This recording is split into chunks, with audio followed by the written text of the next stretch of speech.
আসসালামু আলাইকুম ওয়া রাহমাতুল্লাহ। মিলন পিজন রপ্টে নতুন একটি ভিডিওতে আপনাদের সবাইকে জানাই স্বাগতম।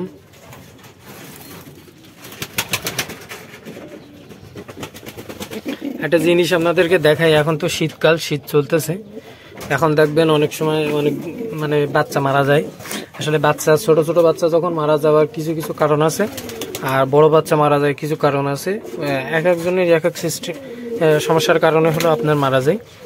আমার এখানে দেখেন, আমার এই যে কবুতর, একটা কবুতর দেখতে পাচ্ছেন, এই কবুতরটার একটা পা নাই, তারপর একটা চোখও নাই, সে অন্ধ বলা যায়, এক চোখ কানা।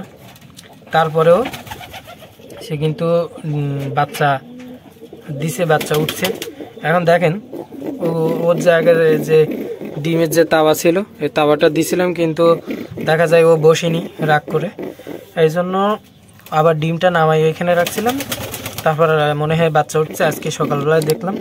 এখন সকাল থেকে দেখতেছি আপনার এই বাচ্চাটা বাহিরে, ও এখনো ওর বুকের নিচে নেইনি। এখন যদি বুকের নিচে না নেয়, তাহলে মনে করেন এই বাচ্চাটা ঠান্ডায় মারা যাবে। এখন ও এমনভাবে এমন জায়গাটায় বসছে, সে নেওয়ার মতো কোনো সিস্টেমই নেই আর কি। এখন এই বাচ্চাটা যদি এইভাবে থাকে, ও কিন্তু হয়তো কিছু সময় পরে বা পরে আস্তে করে ওর বুকের নিচে নিয়ে নেবে, পালকের নিচে। তখন বাচ্চাটা আবার গরম হবে শরীর, বা তার হবে। আবার যদি গরম না হয়, তাহলে মনে করেন বাচ্চাটা কিন্তু ঠান্ডায় মারা যাবে। তারপরে ওই যে মেজে নিচে, এটা হলো ইটের ঠান্ডা, এই জায়গাটায় ও কোনো কাঠকুটা নেয়নি, ও এখানে কোনো কাঠকুটা নেয়নি। এই কারণে ওই বাচ্চাটা 100% মারা যাবে। আমি দেখি, সরানোর চেষ্টা করি, দেখি আরেকটা বাচ্চা উঠছে কিনা।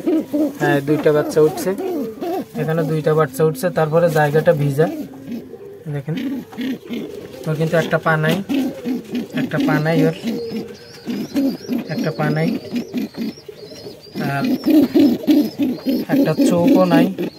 তো দীর্ঘ বহুদিন পরে আবার বাচ্চা করছে। এখন আমি করব কি, এইটাতে দিয়ে দেব। দিয়ে দিলে বাচ্চাটা ওর সম্পূর্ণ বুকের নিচে থাকতে পারবে। আর যেখানে রাখছে সে জায়গাটা ঠান্ডা। আর এই বাচ্চাটা, এই কবুতরটা আলহামদুলিল্লাহ ডিম বাচ্চা করে খুব ভালোভাবে, একদম কোনো সমস্যা হয় না। আর একটা যাক আমি ওর উপরে দিয়ে দিছি। ও আসলে বাচ্চা ওই ইয়েতে নেয় কিনা, ও সাংঘাতিক। আসলে বুনোর জাতি এরকম, ও উঠতে পারতেছে না, কারণ আমার ওই ডিমের হাঁড়িটা অনেক বড়। তারপরেও দেখি ও কেন সিস্টেম করে এখান থেকে উঠতে পারে কিনা। যাক, উঠতেছে, কারণ ওর মধ্যে আর জায়গা নেই। ও যদি বসে ডিম ওর গায়ের উপরে, তাহলে বোঝা যাবে যে হলো বাচ্চা নিচ্ছে। আর যদি না বসে, তাহলে মনে করেন যে হলো বাচ্চা না নেওয়ার সম্ভাবনাটাই বেশি আছে। তারপরে কিছু সময় পরেও নিতে পারে, বলা যায় না। ও কিন্তু বসবে কি বসবে না, এটা চিন্তা ভাবনা করতেছে, এই আর কি। এখন আপনারা একটা জিনিস খেয়াল করে দেখবেন, যেটা হলো বাচ্চা যখন ডিম বাচ্চা কবুতর করে, তখন বাচ্চাটা প্রপারলি খাওয়াচ্ছে কিনা, প্লাস আসলে তার কতটুকু কবুতর, সে বাচ্চাটার কতটুকু কেয়ার করতেছে, এটা একটু খেয়াল রাখবেন। এই দেখেন, ও বাইরে আসার চেষ্টা করতেছে, ওর আসলে পছন্দ হচ্ছে না। দেখি আমি এখান থেকে সরে যে চলে যাচ্ছে, ও চলে যাচ্ছে, আবার ঢুকতেছে, এই আর কি। একটু সময় নেবে। আমি এখান থেকে সরে যাই, তাহলে হয়তো হতে পারে। আমি এখানে ছোট একটা দিয়ে দেবো, ডিমের হাঁড়ি দিয়ে দিলে ওর সেটা এখানে কমফর্টেবল হবে। এখানে যে একটা বুনুর বাচ্চা, এটাও বুনুর বাচ্চা। এই যে বুনু আবার ডিমে তা দিচ্ছে, আর ওইটাও বুনুর বাচ্চা, এটাও বুনুর বাচ্চা, উড়ির আগের বাচ্চা এটা। ওই বাচ্চাটা এইখানে ছিল, ওই বাচ্চাটা ওঠার পরে এই দুইটা বাচ্চা উঠছে।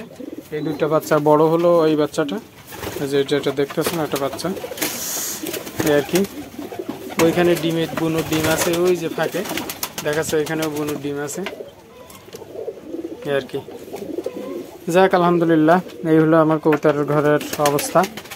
আর কার কী অবস্থা সবাই কমেন্টে জানাবেন। আর আমার চ্যানেলে যারা নতুন আছেন, অবশ্যই চ্যানেলটি সাবস্ক্রাইব করবেন, পাশে থাকা বেল বাটনটি বাজিয়ে রাখবেন পরবর্তী ভিডিওর আপডেট পেতে। আর আপনার কোনো কিছু জানার থাকলে কমেন্ট বক্সে লিখে যাবেন, আমি দ্রুত সময়ের মধ্যে উত্তর দেওয়ার চেষ্টা করব। আজকে ভিডিও এই পর্যন্ত। আসসালামু আলাইকুম ওয়া রাহমাতুল্লাহ।